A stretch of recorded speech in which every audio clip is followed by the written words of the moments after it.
mes chers nouveaux abonnés, mes chers abonnés, mesdames, messieurs, peuple congolais, chers membres de la diaspora, je vous informe qu'individuellement et collectivement,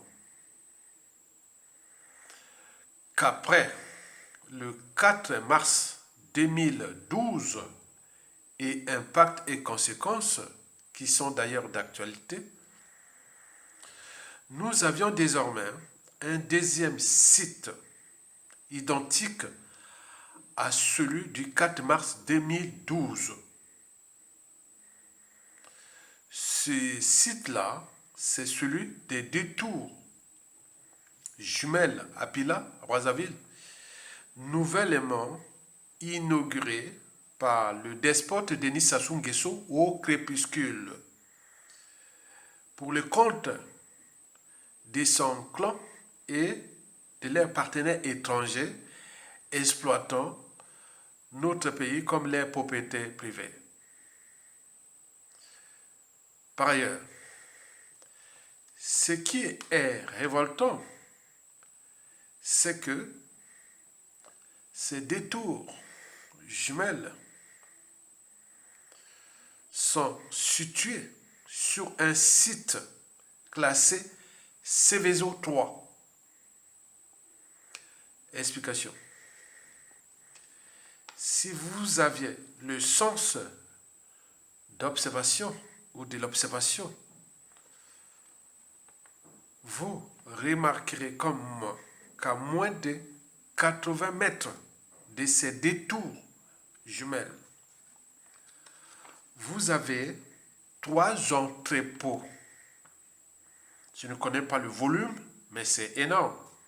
3 entrepôts de carburant ou de réservoirs de stockage de l'essence alimentant la production d'énergie ou de l'électricité de ces détours jumelles. Par conséquent, en matière de cycle de vie énergie-matière, ou plutôt en matière d'installation des sites et ou d'installations sensibles, le site de ces détours est désormais classifié Céveso 3. Il y a donc un risque grave de dangerosité pour la population riveraine à ce site-là et à l'environnement. En référence à ce qui s'est passé ou de ce qui s'est passé le 4 mars 2012, le site du camp blindé de Pila fut classé site Céveso 3. Céveso 3. Imaginez-vous qu'un individu mal intentionné mette le feu dans l'un de ces 3 réservoirs.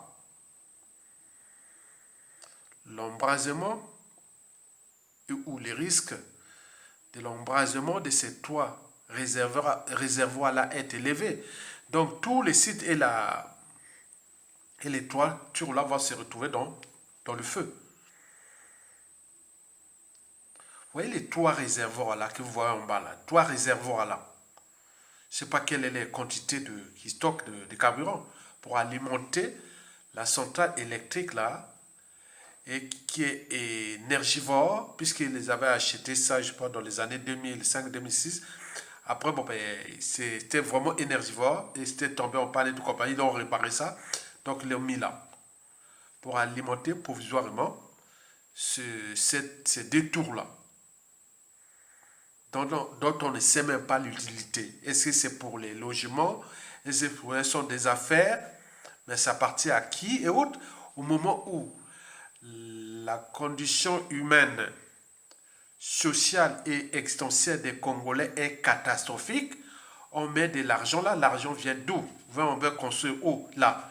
Au moment où ceux qui ont subi l'explosion du 4 mars 2012 n'ont jamais été indemnisés, ni bien logés et autres, on vient construire là. Donc on détruit des surfaces pour faire des affaires. Vous imaginez, ces détours jumelles-là. Et à côté, regardez bien les trois entrepôts de carburant qui servent à alimenter la centrale là, pour l'énergie de ces détours-là. Vous imaginez. Le bassin du Congo est le plus riche en hydrographie. Nous avions tout là. Même la centrale d'Imbulu, à quoi ça sert? Les centrales qui sont considérées de côté de l'Ouesso. Et la centrale de... Donc, vous imaginez. Donc, il y a un souci. Ces gars-là sont contre nous, contre notre pays. Ils ne sont que venus pour exploiter notre pays. On voit bien ce que ça produit.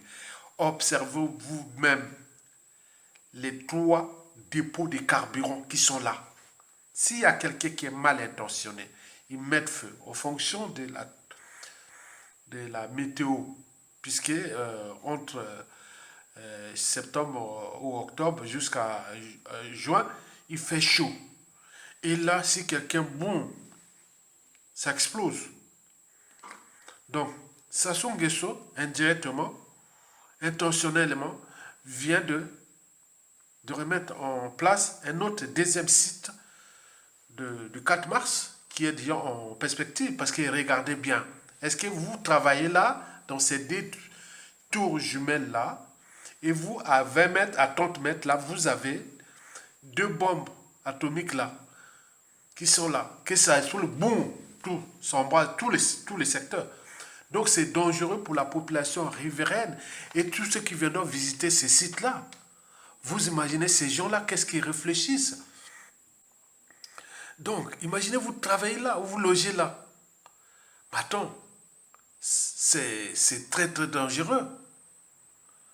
Donc, de ce qui précède, Denis Sassou Nguesso vient donc là de recréer les conditions d'un deuxième 4 mars 2012, toujours dans le même secteur, les Mpi là. Eh bien oui, c'est un conseil pour tout le monde qui passe là. C'est un conseil d'experts en environnement. Barrez-vous de ce site-là, alors il y a des fûts là. Étant donné les normes de sécurité qui règnent au Congo, le climat sociopolitique délétère, s'il y a quelqu'un qui va foutre le feu là, c'est bon, tout s'embrase. On ne sait pas l'utilité de ces tours-là. Qui l'a financé? C'est pour qui? Et tout ça, ça verra après. Mais pour l'instant, et là, c'est un problème de sécurité là. Vous savez que la première médecine de tout individu, c'est d'abord la génétique. Si vous avez une bonne génétique, vous aurez moins de maladies génétiques, les maladies métaboliques, les maladies point. Donc on les connaît. Les gens qui ne sont pas toujours malades, mais il y a d'autres qui sont toujours malades, problème de cœur, problème de rein, problème de cerveau, problème de point. Bon, donc la première médecine, c'est comment on appelle ça? La première médecine, c'est tout justement la génétique. La deuxième médecine, c'est ce qu'on met dans la bouche. Tout ce que vous mettez dans la bouche. C'est très important. Et oui, c'est très important. L'alimentation, les perturbateurs endocriniens, on voit bien qu'il y a la prolifération des cancers au Congo. C'est dû aux conditions de vie indiennes, l'alimentation et tout compagnie. C'est ça qui crée les maladies génétiques, les maladies métaboliques. Il y a des problèmes, des soucis de santé au pays. C'est ce qu'on met dans la bouche. Donc, l'alimentation que les gens mangent dans les grandes villes du Congo, avec les produits importés toxiques et autres. Donc, voilà ce que les gars-là sont venus nous opiner. Vous imaginez. Les gens ont des AVC, ils ont des tensions, ils ont point. C'est énorme, c'est jamais vu. Donc, la première médecine, l'environnement, et la génétique, la deuxième, c'est qu'on met dans la bouche, l'alimentation. Et la troisième et la dernière, c'est l'environnement. Vous imaginez tous ceux celles qui sont morts pendant les 4 mars 2012. Et combien y a-t-il de sites Céveso au Congo-Brazzaville? Et majoritairement là où se trouvent les usines de production de la bière. N'oublions pas les installations au niveau des trucs du pétrole, des gaz, au rapport de Noir là-bas, il y en a combien de sites Céveso? Et comment mettre les règles là pour qu'on puisse protéger la population. C'est ça. Mais eux, la vie n'a plus de sens ni de signification au Congo.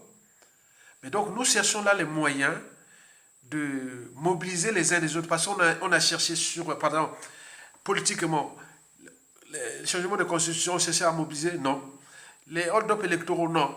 Les arrières des salaires, rien. Et autres. Mais qu'est-ce qui peut nous unir pour qu'on chasse ces gens-là? Très mauvais, trop mauvais pour l'intérêt général, trop mauvais pour les enjeux de respectabilité interraciale, trop mauvais, point, point, point. Mais comment faire pour les chasser? Donc nous cherchons les solutions pour les chasser, pour ce qui peut nous unir. Parce que ce que Sassou Nguesso fait là, si vous ne prenez pas conscience du danger, celui qui viendra, il pourra faire pareil avec un peuple comme ça. Et surtout sur les malins.